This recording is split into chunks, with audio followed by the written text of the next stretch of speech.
প্রাকৃতিক দুর্যোগের কারণে ধান চাষে ক্ষতি হলে আবেদনের ভিত্তিতে পাশে দাঁড়াবে সরকার ও বীমা কোম্পানি, যার কারণে কৃষকদের বাংলা শস্য বীমা খারিফ 2024 মৌসুমের শস্য বীমায় কৃষকদের নাম নথিভুক্তকরণের জন্য আবেদন প্রক্রিয়া শুরু হয়েছে। আগামী 15 সেপ্টেম্বরের মধ্যে কৃষকদের নাম নথিভুক্তকরণ করতে হবে। তবে বাংলা শস্য বীমা যোজনায় কৃষকদের কোনো প্রিমিয়ারের টাকা দিতে হবে না, সম্পূর্ণ টাকা দেবে রাজ্য সরকার। আর সেই বিষয়ে সাধারণ কৃষকদের সচেতনতার জন্য ট্যাবলো করে সমস্ত ব্লকে প্রচার চালাবে কৃষি দপ্তর ও বীমা কোম্পানি বাজাজ এলিয়েন্স। পূর্ব মেদিনীপুর জেলার প্রতিটি ব্লকে 3 দিন ধরে প্রচার চালাবে ট্যাবলো সহকারে। আজ শুক্রবার নিমতৌড়িতে জেলা শাসকের দপ্তরের সামনে ট্যাবলোর শুভ সূচনা হয়।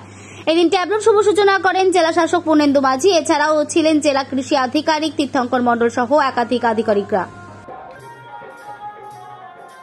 এই যে বাংলা শস্য বীমা যোজনা তার আজকে ট্যাবলো আমরা এখান থেকে উদ্বোধন করলাম।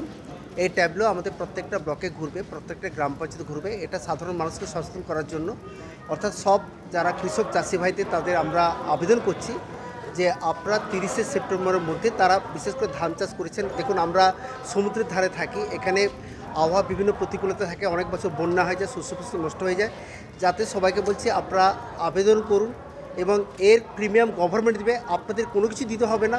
যদি শস্য ক্ষতি হয়ে যায় এখানে আপনারা কিন্তু যে ইন্স্যুরেন্স করা থাকছে তার ক্ষতিপূরণটা আপনারা পেয়ে যাবেন। আর অবশ্যই জমির প্রমাণপত্র এগুলি থাকলে আপনি ব্যাংকে চলে যাবে, কোনো প্রিমিয়াম লাগবে না। সরকার এবং Bajaj aliens general insurance corporation লিমিটেডের যৌথ উদ্যোগে বাংলা শস্য বীমা প্রকল্প চালু রয়েছে এবং এখানে পশ্চিমবঙ্গ সরকার সমস্ত খরচ বহন করছেন। প্রিমিয়াম ফার্মার্সকে দিতে হবে না। এবং আমাদের পূর্ব মেদিনীপুর জেলায় খারিফ সিজনে, অর্থাৎ এই সিজনে একমাত্র ধানটাই বিজ্ঞাপিত, এবং বিজ্ঞাপিত অঞ্চলটা হলো প্রত্যেক জিপি এরিয়া। আমাদের 25খানা ব্লক, 5খানা